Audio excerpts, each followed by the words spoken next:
How to mute or turn on Do Not Disturb in Google Voice. First of all, open the Google Voice app and sign in with your Google account.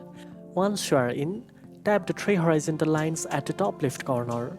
In the menu, you will find the Do Not Disturb option. To mute notifications, simply tap on it to turn it on. This setting stops all calls and message notifications from reaching you while it's active.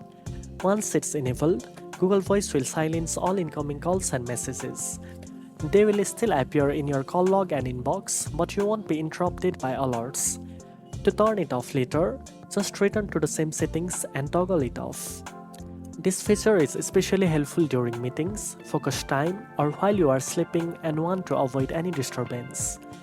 Now you know how to mute or turn on Do Not Disturb in Google Voice. If you found this video helpful, don't forget to like, share and subscribe for more tech tips. Thanks for watching and I'll see you in the next one.